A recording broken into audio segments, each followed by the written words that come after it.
So the first thing I want to say to everybody is bloody well done for showing up. Everybody gets after Christmas, you've got bad hangovers, your belly's hanging over your knees, or your chest is if you're anything like me. And you're thinking, and you go on Facebook and you sign up for all sorts of things. And then you can't be asked, or you're a bit busy, or something happens, or there's a glass of wine calling from the fridge in the evening when you were going to do it, and so you don't do it. So showing up is half of the battle, and you are the minority of people that will have signed up for something that actually showing up and having a go at it. Even if you're watching this on replay, that's just as good. You are showing up and doing it. And that means you're serious about learning, and you're serious about yourself, and you're valuing yourself enough to come along and do something. So I just want to say, well done, you guys. You're amazing. Whatever you do with this week, it doesn't matter whatever happens with this week, you're amazing. You've shown up for yourself. So be very proud of that. The next thing I'm saying is, how is everybody doing? We're on day 2, realistically. We did a tracker with hours on, because if people are really struggling, everybody's going to get some hours while they're sleeping. So you will feel like a success for not drinking some of the day, even if you were asleep. But in reality, probably nobody's struggling to that point, because we're perhaps past that. If you're at that point, we're probably not going to be able to help you without some medical intervention. But you are getting curious. You're curious about this stuff called alcohol. You're curious what it's adding to your life. You're fed up of perhaps waking up with hangovers, or having to apologise for things you can't remember doing. So there's a lot of things that are happening. You might just think, actually, it's not healthy for me to drink as much as I do, or drink a glass of wine every day, or whatever it is you do. So the fact you're here means you're curious about alcohol, and that's a lovely thing, because the best way of making really good, informed choices about anything in life is to educate yourself. So if you learn stuff, you understand things, you take the spin that the alcohol industry wants to put on alcohol, find some facts, and then you can make sensible decisions for yourself. So well done for coming, and well done for being on day 2. Because a lot of people, they'll come yesterday, and then that'll begin unless we say, oh, I'm going to have a glass of wine tonight. Oh, okay, and they don't bother. So well done. The other question I want to ask you guys, how are you feeling? Are you feeling confident? Are you feeling enthusiastic? If you want to put stuff in the chat, feel free. Are you finding it difficult after just a day? Because all these things are giving you information. They're giving you information about how you relate to alcohol. And if you've got a journal, jot these sort of things down, how you're feeling, what's happening. Because in years gone, a few more years, you'll look back and you think, gosh, was that how I was then? Because we forget about these sort of things. And it'll remind you of different things throughout your day. Do you have a trigger at a certain point in time? Are you easily pushed by other people? You're not going to drink, and then everybody else is drinking, so you want to fit in. What is it you're using alcohol for? And one of the things that I'll talk to you a little bit about me in a minute, but sort of 7 years ago, finding a good reason for wanting to stop is a very important thing. So that's where the Finding Your Why exercise came. I invented it, it is probably 7 years ago, for the London group. We weren't doing Zooms then, we were all on WhatsApp. And actually, it helped a lot of people to focus when the going gets tough. If you are psychologically dependent on alcohol, when you do try and stop, it is quite hard initially, because that's your crutch, that's your comfort blanket, that's the thing that makes the world okay until it doesn't. I don't think I know that many of you guys. I'll give you a little bit of my history, and then I'll have a little talk about the Finding Your Why. So I was, as Janet so kindly said, I was a railway engineer. I was in a very male-dominated workplace. I started drinking in my 20s. I did a dad who probably drank a lot more than he should. And in my mid-20s, I started to become a bit more affluent, and I could afford to drink, and people were starting to drink more socially then. I had a stressy job, so going through in my 30s, work pressures. I married a man who was a drinker as well, not a seriously heavy drinker, but we both drank socially. And in my 40s, I had a liver virus, and it drew my attention to how much I was drinking. And people drinking half a bottle of wine a night, going out with friends, everybody drank. It didn't flag up to me that actually I was drinking more than was healthy to me. Did I know what a unit was? Probably not. I didn't give a shit, really. It was just, you have a drink, you go out with your mates, you have some fun, you get a few hangovers. The downside of drinking is the older you get and the more you drink, the worse the hangovers get. But you don't appreciate this. Your body metabolizes it better when you're younger. But I had this liver virus in my 40s. And I stopped drinking for the best part of 9 months. And my husband, unfortunately, asked the doctor if I could start drinking again. And he said, yeah, just 1 or 2 glasses of wine a week. I wouldn't have more than that. And I can't do 1 or 2 glasses of wine. I have a defective off switch. So when I start, I don't stop. So I had a decade of trying to moderate, because how could I not have alcohol in my life? Trying to moderate. I'd moderate for a bit, and then my drinking would ramp up. And then I think I'm going to quit. And then I'd fail at that. And then on this cycle of trying to give up and trying to cut down and starting drinking again and drinking creeping up. And in 2014, when I was 50, I read 𝐬𝐮𝐬𝐫𝐞's Quit Drinking book, and I packed up. But it was absolutely brilliant until I got to my wedding anniversary, and I thought, I can just have 1 glass of champagne. Moderation Mary, Association Alice, 1 glass of champagne. So that was me back on drinking again. So that didn't work. I did do well that year. I lost 2 stone, and I did feel so much better for not drinking, but the drink crept back in again. And then time went on, and in 2016, 2018, I was having an awful lot of digestive problems, and I ended up going to see a consultant, and I got bollocked for drinking too much. He said, try and cut your drinking down. Now, that's difficult for me, because I'd spent more than 10 years trying to cut my drinking down, and it didn't work, because it was a sawtooth. I'd cut down for a bit, it'd go up. I'd cut down, it'd go up. On and on it went. And I'd got to go back and see this guy, and I'd either got to lie and say I'd stopped drinking, or I'd got to stop drinking. And at that time, Claire Pooley's Sober Diaries had just come out, and this book jumped off the shelf at me, and I read it, and I thought, wow, this is amazing. And then I read Claire Pooley's blogs, and then she was advertising this World Without Wine it was then, long time ago, World Without Wine, London workshop. And I thought, should I go, shouldn't I go? Yeah, I've got to go to London, and I've got to tell a room full of strangers that I'm a pisshead. And I watched the ticket numbers going down and down. In the end, I thought, oh, stuff it, I'm going to go. And I bought the last ticket to Janet's first London workshop. And the rest, as I say, is history, because yes, I was a month sober, and I met some amazing people, and my life changed fundamentally from that point. Yes, I'm trying to think, I'm 7.25 years sober now, and I credit an awful lot of that to Janet and to Tribe Sober as is now, and to the support of this team. So when I look back at that time, because it seems a long time ago to me now, I tried to stop drinking an awful lot of times in those 10, 15 years, or cut down, or to moderate. And I never managed it. And I'm saying to myself, well, why did I succeed this time in 2018, when all the times I tried before I failed? In the past, I'd spent a load of time trying to moderate, and I'd fail. Trying to quit completely, I'd fail. Setting myself drinking rules: if I don't have anything in the week, then I can have 1 drink on Friday. I'd fail. I'd make bargains with myself, and I'd break them. I'd fail again. I'd make promises to other people, to my husband, or no, I'm not going to drink this day, or I'm going to drink less, and I'd fail. And you're getting the theme here. I kept failing. And every time I tried to moderate or quit, it was because I should drink less. I should be able to moderate. I should look after my health. I should be a better wife, daughter, friend.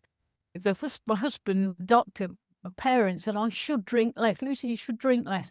Blah, blah, blah, blah. In reality, I knew I should. But deep down, I didn't want to, because I couldn't perceive a life that didn't have alcohol in it. I thought all the joy would go from my world. And I think this time, in 2018, when I started, I didn't necessarily want to stop drinking at that point, but as the days became weeks, became months, the penny finally dropped. I didn't want to drink anymore. I wanted to choose a better life. And the critical word here is want, not because me, or anyone else for that matter, said I should. And then I thought, how do I change my I should quit drinking into I want to quit drinking? And that's where the finding your why exercise came. Why do you want to stop drinking? So hopefully some of you guys have done the finding your why exercise. If you haven't done it yet, please, and you're watching this on capture, please do it, because it really starts to focus your mind on what are your reasons for stopping drinking. And it will be tough. If we're psychologically dependent on alcohol for some reason, it's our comfort blanket, it's our stress reliever, it's papering over bad relations, whatever it's doing, you've got to find a real reason why you want to stop drinking to make you keep focusing on the reason you're doing it when times get tough. And it is hard in the early days to stop drinking. So if you do the finding your why exercise, you'll have some things that you've got that you can look at. And when you're having a trigger or you're having a craving of some description, a wine which comes calling, or your best friend says, I'll just have one, you'll be fine. You don't drink much. Oh, Linda, you're not that bad. You're okay. Because actually, I quite like Lynn drinking because she gets more pissed than I do, and then I don't look so bad. So it's great if Lynn's drinking. Look, if you could just have one, you'll be fine. You weren't that bad. People will do this to you, and they won't do it maliciously. Some might like to do it because you make them look better, but most people probably don't see the real trauma and angst that you're going through with your drinking. So finding a reason, finding your why is a very important exercise. And I do hope everybody does it. Please do it. And please write it out. Do it. Don't do it on a computer. Get a pen and write it out. Writing is amazingly good for our brains. It makes things go in a lot better. That's why journal writing is good, much better than doing it on a computer and typing. Having a pen or a pencil and writing on the paper, you can throw these things away if you write stuff you don't want other people to see. But writing out your whys is really important. And then you can put them places where you get triggered and they remind you, because one of the ways of beating cravings is to put your front brain in, your rational. Janet's got a lovely saying. She says, when you have a few drinks, your sensible self walks out and your crazy aunt walks in. And it's very true. So if you can pause before you start to drink, you can use your sensible brain. You can use your logic when you can't use that after you've had a couple of drinks. So putting that pause in will give you space to think about what you're doing and what you're thinking of doing. Maybe having a drink is a good idea. And if you've got your why somewhere to hand, you can go, I know why I'm doing this. I know it's tough, and I know a drink would be lovely. It would feel great in this moment, but I'm going to have a hangover tomorrow. I'm going to have a row with my husband. I'm going to get grumpy with my kids. I'm going to let the dog out at bedtime. I'll have pissed on the floor again. Whatever it is.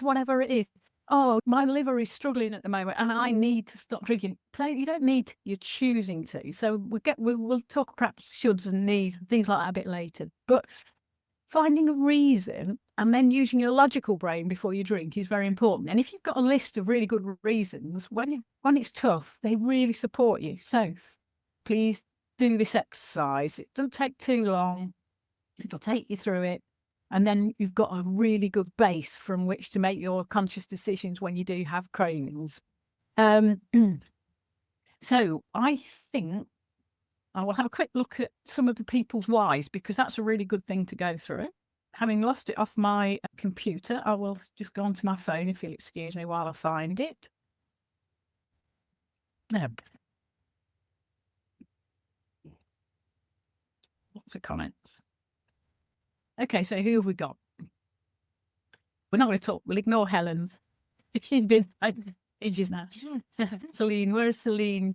You're with us. Celine wants to have more time for her personal goals, starting her own business, which takes time and focus and dedication. And she has a full-time job and is busy, and her free time is wasted on drinking. So she's preventing her own success. One of the beauties about stopping drinking is it suddenly frees up a lot of time and a lot of money. You'd be amazed to consider the amount of time and money we spend drinking. You come in, you pour a drink, and then you have another drink, and then you perhaps have some tea, and then you can't be asked to wash up, and then you put some shit on the telly or Netflix or whatever it is, or you play on your phone.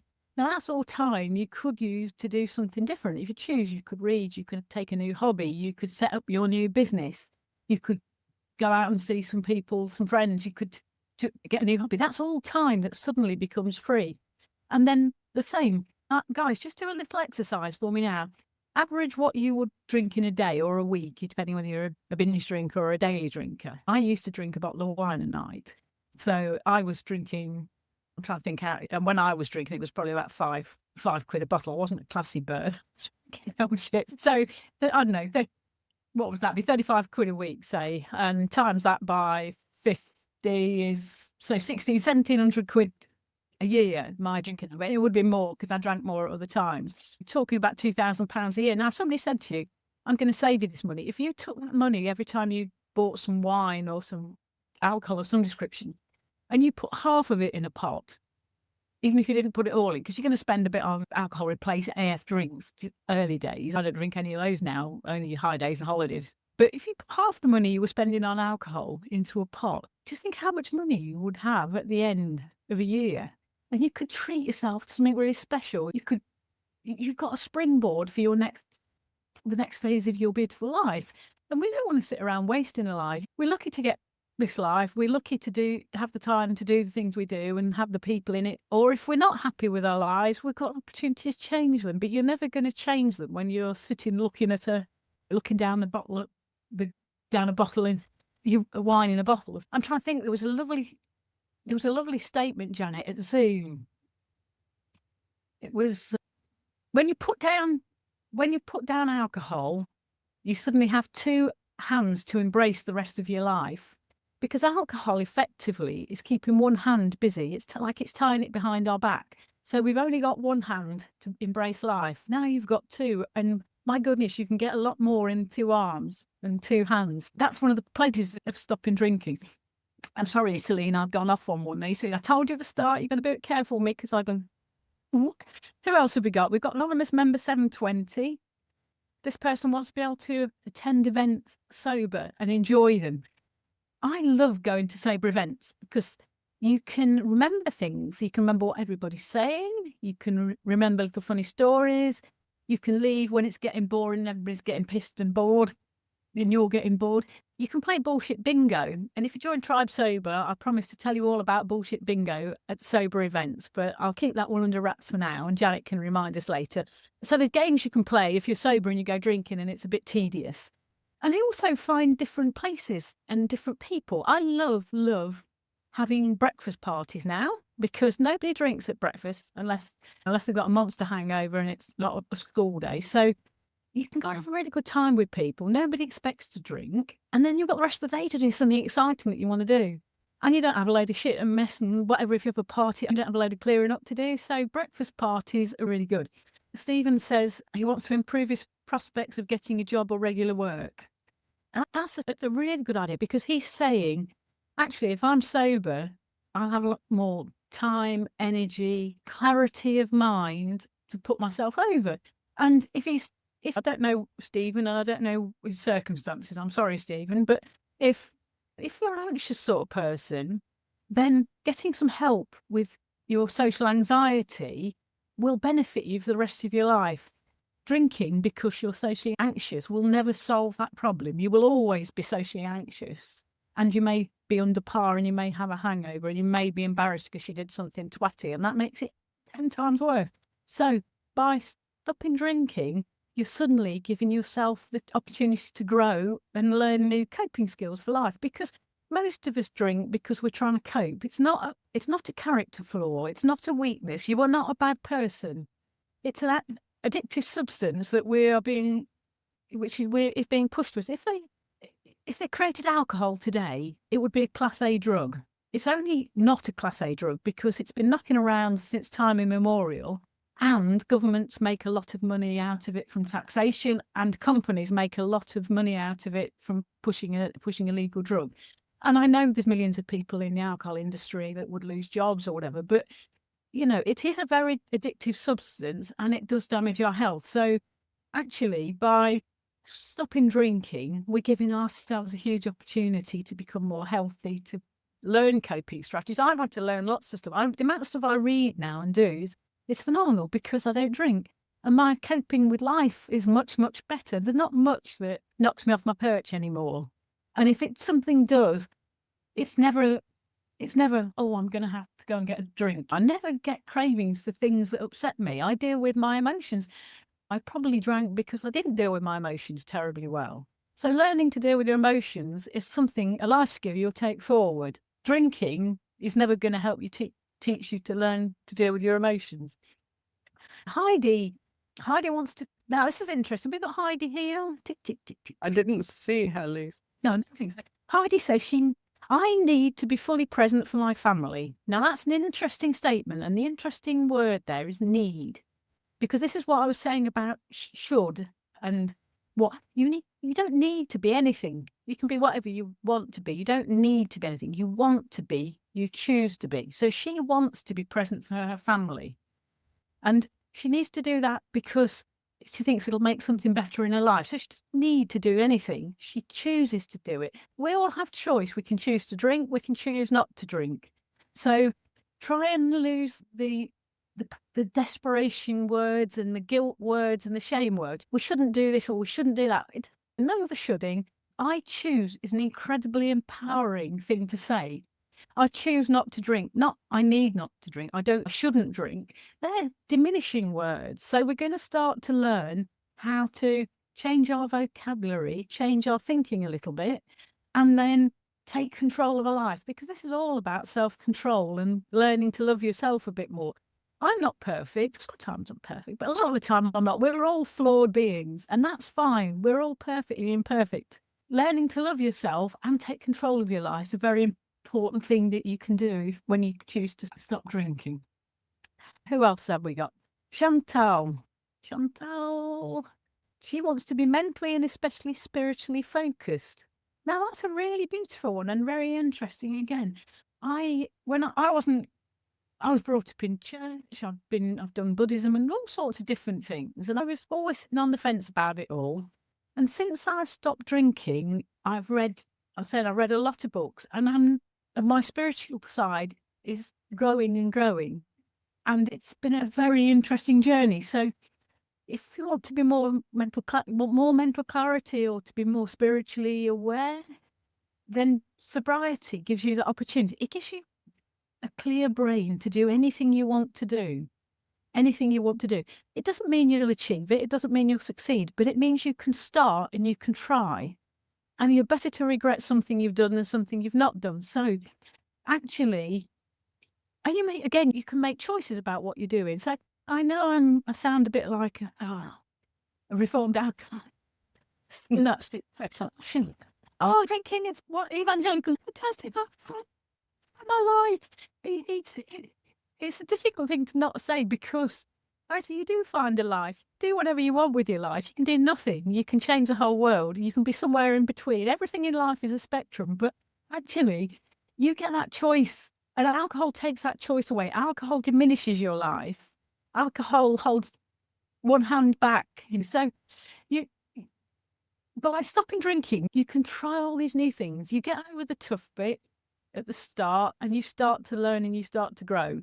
And if you do that work and you start to enjoy your own company, enjoy your own clarity, enjoy your own wisdom and grow your wisdom, I can't see why you would want to go back to drinking, because it takes so many things away. What Janet said was, well, have you got more to lose or more to gain? And actually, when we're stopping doing something that we like, or as a comfort blanket, we look at all the things we're going to lose. But when you talk to people that have been sober for 6 months, 12 months, they don't say, oh, I didn't fit in with my friends, or, oh, I can't relax, or they didn't tell you anything they lost. They told you what they gained. And the losses are very temporary. And those things that you lose aren't really worth losing. Who wants to keep a hangover? Who wants to keep poor skin? Who wants to keep poor health? Who wants to have dysfunctional relationships because people don't trust you or they don't know how you're going to react? Those things are all sort of things that you lose, and you gain trusted relationships. They know where they are with you. You learn to set boundaries. Your health will improve, your skin will improve, your eyes will become shiny, your face will become less puffy if you don't eat lots and lots of chocolate. I still do chocolate. Don't eat lots of chocolate when you stop drinking. You probably will, but hey, you can lose the chocolate pounds later on when you control your life. I've lost my screen again. There we go. I must tell you, Lucy, can I interrupt you just for a moment to tell you that I'm looking at the Facebook comments, and a lady called Angela talking about you, and she says, what a totally delightful person. This is really resonating with me. Thank you so much. Lovely. She doesn't know. Thank you very much, Angela. I'll pay you later. In the post. That's very, thank you. That's a blessing. Thank you very much. Yeah, it's a weird thing now. I love Zoom. Zoom is my medium. And Facebook Live used to scare me silly because you just talk into a little box. Janet, I probably won't have told you, but one of them we did a little while ago. I'd started off and I'd done 20 minutes. And I turned my phone to silent so it doesn't interrupt me. And everyone was beeping me, "Where are you, Lucy? What's happening?" And I'd done just 3/4 in this talk. And then I suddenly realised that actually I hadn't recorded it all. And I had to start and do it all over again. So actually doing it in Zoom is brilliant because I can see people and I get excited, enthusiastic, and I can see comments, although I've not really been reading the comments. I'm sure Lynn will tell me if there's anything I need to pick up. But yeah. And Angela, thank you. That's very kind. I don't know if you've done your whys yet, but I'm sure you're going to have some loving ones to share. The last thing I will say about this finding your why, one of the things we try and do with whys is turn them into positive affirmations. And so one of my top one for me, packing up drinking, was I wanted to have better health. That was one of my whys. And rather than say I want better health, because that's implying you haven't got it, try and turn it into a positive affirmation. I have good health. I have great relationships. I am spiritually enlightened, whoever the spiritual lady was. Change them into things that are positive statements and say them to yourself, because your brain doesn't know the difference between reality and imagination, as it were, or your body doesn't. So if you turn these into positive affirmations, you start to be the person that you want to be. So you don't say, "Oh, I'm trying to stop drinking." You're not trying to stop drinking. You don't drink. I'm a non-drinker. That's how you're going to put yourself to the world. And it's scary at the start, but I don't drink. And find ways of turning people down. You don't have to tell anybody anything. You can lie. If people say, "Why aren't you drinking?" I was 50 something. What am I now? 60, 61 next week. So I was 50, 53, 54, 53 when I stopped drinking. And people say, "Why aren't you drinking?" I say, "Oh, because I'm pregnant." And they'd look at me and you could see them going, "Hmm?" And then go, "When's your baby due?" And I used to say whatever it was plus 10 months. So it was very obvious I wasn't pregnant. And then you'd look at that confusion. And then they'd be looking at you and you could see them thinking, "Well, is she fat or is she pregnant? How can she be pregnant?" And by that time, you could then just laugh in their face, change the subject and move on. So don't feel guilty about lying. We've lied for years to people about our drinking, so we can lie about our non-drinking until we get comfortable being non-drinkers. And the other thing I would say to you guys is don't get hung up on the F word. Does everybody know the F word in alcohol circles? The F word is forever. So we'll go, "Oh my God, I'm not going to be able to have a drink ever again. I can't drink forever." Actually, we never know how long forever is going to be. We could have we could have 50 more years. Hopefully Janet will be 120 and still doing this. You'd say, don't get hung up about forever, because the only day we ever live in is today. The world could stop turning tomorrow. So the forever word really is it's just your brain trying to put you off doing something that's hard. So stick with the today. Can I not drink today? Can I have a better day today? Because that's the day you only get. And you only ever have to do that once. You have to do one day once.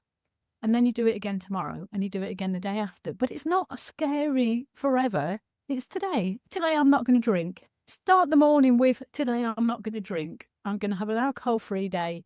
A lot of people colour their track in the morning because they don't like having to over-colour them or rub it out if they messed up in the day.